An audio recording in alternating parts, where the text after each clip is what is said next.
ব্যারাকপুরের মা অন্নপূর্ণা মায়ের মন্দির, যা কলকাতার দ্বিতীয় দক্ষিণেশ্বর নামেও বেশ পরিচিতি লাভ করেছে। এই মন্দিরে বিরাজমান করছেন সোনার তৈরি মা অন্নপূর্ণা দেবী। ঠাকুর রামকৃষ্ণ পরমহংসদেব থেকে শুরু করে স্বামী বিবেকানন্দ, এমনই অসংখ্য মহামনীষীরা এই মন্দিরে এসেছেন এক সময়। মন্দিরে বছরে 365 দিনই ভোগের আয়োজন করা হয়ে থাকে।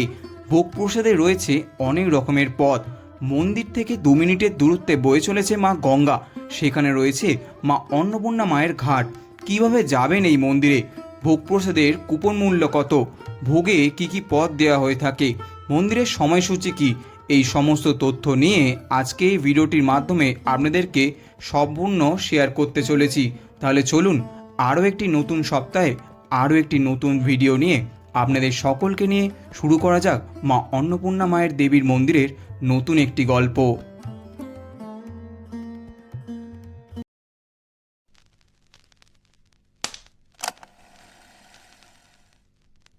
নমস্কার বন্ধুরা, আশা করি সকলে ভালো আছেন এবং সুস্থ আছেন। এটি নতুন ভিডিওতে আপনাদের সবাইকে জানাই স্বাগতম।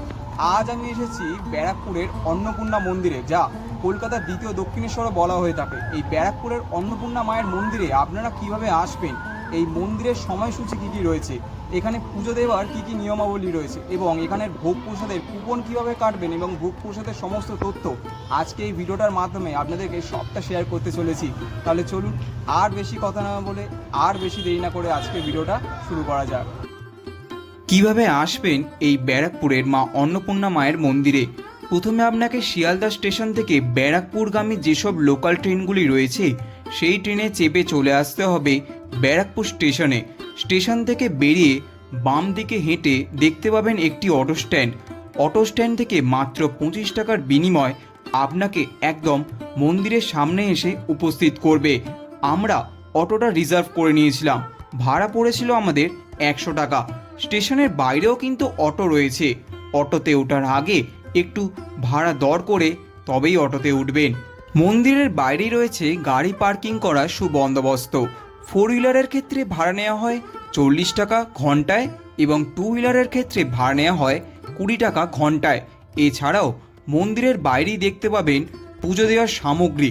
আপনারা চাইলে এখানে পুজোর ডালা এবং পুজোর সামগ্রী কিনে নিতে পারেন। মন্দিরের বাইরেই রয়েছে মন্দির কর্তৃপক্ষ দ্বারা পরিচালিত জুতোর কাউন্টার। মাত্র 5 টাকার বিনিময়ে কুপন নিয়ে জুতো রেখে ধীরে ধীরে প্রবেশ করলাম মা অন্নপূর্ণা মায়ের মন্দিরে। মন্দিরে প্রবেশ করেই প্রথমে আমরা চলে এলাম একদম ভোগের অফিস ঘরের দিকে, কারণ এইখানে আমরা ভোগের কুপন কেটে নিলাম। আমরা 4 জন ছিলাম। 130 টাকা করে মাথা পিছু ভোগের কুপন মূল্য দিয়ে আমাদের কাছ থেকে নেওয়া হলো 520 টাকা।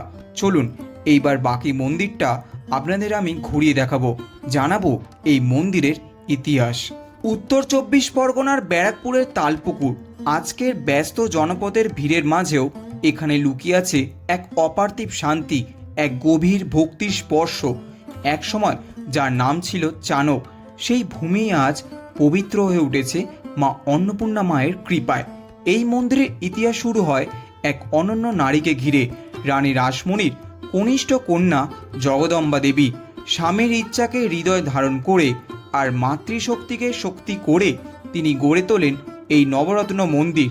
তার জীবনের সঙ্গে জড়িয়ে আছে ভালোবাসা, বেদনা ও দায়িত্ব। মথুরামোহন বিশ্বাসের প্রথমা স্ত্রী করুণাময়ীর মৃত্যুর পর তিনি এই সংসার ভার গ্রহণ করেন, আর সেই সংসার থেকেই জন্ম নেয় এক দেবলালয়। 1875 সালের 12 এপ্রিল, চৈত্র সংক্রান্তির সেই পবিত্র দিন। আকাশে যেন অন্যরকম আলো, বাতাসে অন্যরকম স্পন্দন। সেই দিন স্বয়ং শ্রী রামকৃষ্ণ পরমহংসদেব এই মন্দিরের উদ্বোধন করেন। শুধু তাই নয়, 4 বার তার পদার্পণের ধন্য হয়েছিল এই ভূমি। জমি নির্বাচন করতে গিয়ে শুরু করে প্রতিষ্ঠা দিবস, এমনকি উল্টো রথের দিনেও তার আগমন হয় এই মন্দিরের স্থানকে করে তোলে আরও জীবন্ত সাধনপীঠ। মন্দিরের প্রবেশের আগে চোখে পড়ে যায় পূর্ব দিকে সেই লোহার ফটক, যার ওপর বসে থাকা সিংহমূর্তি যেন সাহস আর আত্মমর্যাদার প্রতীক। ব্রিটিশ শাসকেরা একসময় এই সিংহ সরাতে চেয়েছিল, কারণ সেটি নাকি তাদের সাম্রাজ্যের প্রতীক। কিন্তু মন্দির কর্তৃপক্ষের অদম্য লড়াইয়ের পর আদালতের ঐতিহাসিক রায়, art is art, let the art prevail আজও সেই সিংহকে অটুট রেখেছে। এটি শুধু একটি মূর্তি নয়, এটি এক প্রতিবাদের ইতিহাস। মন্দিরে ঢুকতেই সামনে দেখা যায় বিশাল নাট মন্দির, আর তার ঠিক পেছনেই রয়েছে মহিমান্বিত নবরত্ন অন্নপূর্ণা মায়ের মন্দির। স্থাপত্যে রয়েছে অপূর্ব কারুকার্য, যার সঙ্গে বিস্ময়কর মিল পাওয়া যায় দক্ষিণেশ্বরের কালী মন্দিরের ভবতারিণী মন্দিরের। বলা হয় একই স্থাপতির পরিকল্পনায় তৈরি এই দুই মন্দির। তবে তালপুকুরের মা অন্নপূর্ণা মন্দির উচ্চতায় একটু বেশি, যেন আকাশে ছোঁয়ার আকাঙ্ক্ষা আরও তীব্র হয়ে উঠেছে। মন্দিরের পশ্চিম প্রান্তে সারি দিয়ে দাঁড়িয়ে আছে 6টি আটচালা শিব মন্দির: কল্যাণেশ্বর, কাম্বেশ্বর, কিন্নরেশ্বর, কেদারেশ্বর, কৈলাসেশ্বর ও কপিলেশ্বর। প্রতিটি মন্দিরের প্রায় 3 ফুট উঁচু কালো পাথরের শিবলিঙ্গ। শোনা যায় জগদম্বা দেবী প্রথমে 12টি শিব মন্দির করতে চেয়েছিলেন, কিন্তু স্বপ্নাদেশের নির্দেশ পেয়ে তিনি 6টিতেই থেমে যান। এই শিবলিঙ্গগুলির মাঝখান দিয়ে একটি পথ সোজা চলে গেছে গঙ্গাঘাট পর্যন্ত। সেই ঘাট রানী রাসমণি ঘাট, যেখানে চাঁদনির ছাদ থেকে ইটের সিঁড়ি নেমে গেছে গঙ্গার জলে। মন্দির চত্বরে আপনারা ঢুকলেই দেখতে পাবেন এমনই হাত ধোয়ার কল এবং জল খাওয়ার কলের ব্যবস্থা, যেটা মন্দির কর্তৃপক্ষ দ্বারাই পরিচালিত হয়ে থাকে। এই হলো মন্দিরের ভোগ খাওয়ার লাইন। চলুন, সময় হয়ে গেছে আমাদের, এইবার আমরা ভোগ খেয়ে নেব। মন্দিরের ভোগ দেওয়া হয় যথারীতি দুপুর 1:30টার পর থেকে, কারণ আগে মাকে ভোগ নিবেদন করা হয় এবং সেই ভোগেরই কিছু অংশ প্রত্যেক ভক্তের কাছেই পৌঁছে যায়। চলুন দেখে নেওয়া যাক আজকের আমাদের ভোগে কি কি মেনু রয়েছে। প্রথমেই চলে এলো বাসন্তী পোলাও, তার সাথে 2 পিস আলু ভাজা। পরবর্তীকালে চলে এলো সেদ্ধ চালের ভাত, তার সাথে ডাল।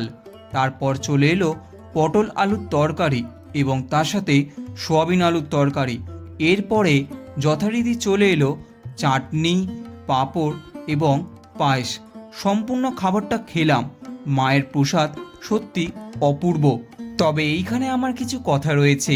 আমরা বিভিন্ন মন্দিরে ঘুরে বেড়াই, ভোগ খেয়ে আপনাদেরকে সেই ভোগের তথ্য জানাই।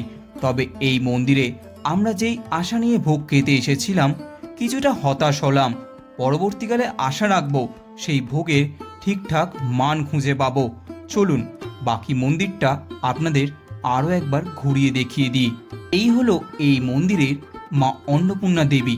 মন্দির চত্বরে তেমন ভিডিওর পারমিশন না থাকায় মন্দিরে আমরা মায়ের ভিডিও করতে পারিনি। আমরা সেদিন ভোগ খেয়ে চলে এলাম একদম গঙ্গার ঘাটে। এই হলো রানী রাসমণি ঘাট। মা অন্নপূর্ণা ঘাট নামেও এই ঘাট কিন্তু বিখ্যাত।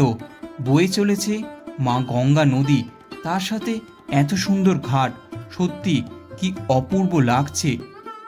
এইখানেই শেষ হলো আমার অন্নপূর্ণা মন্দির মায়ের ভ্রমণ। কেমন লাগলো ভিডিওটা অবশ্যই আপনার মূল্যবান কমেন্টটা কিন্তু আমাদের ভিডিওর কমেন্ট বক্সে জানাতে ভুলবেন না। ভিডিওটি যদি ভালো লেগে থাকে তাহলে ভিডিওটি অবশ্যই লাইক করবেন এবং চ্যানেলটা কিন্তু অবশ্যই সাবস্ক্রাইব করবেন, কারণ এরকম কলকাতার ছোট ছোট ডেস্টিনেশন কিন্তু আপনাদের জন্য আমাদের এই চ্যানেলে আসতে থাকে। তাহলে চলুন, দেখা হচ্ছে দুর্দান্ত একটা ডেস্টিনেশনে, দুর্দান্ত একটা জার্নি নিয়ে। সকলে ভালো থাকবেন, সকলে সুস্থ থাকবেন। স্টে টিউন, বাংলার কার।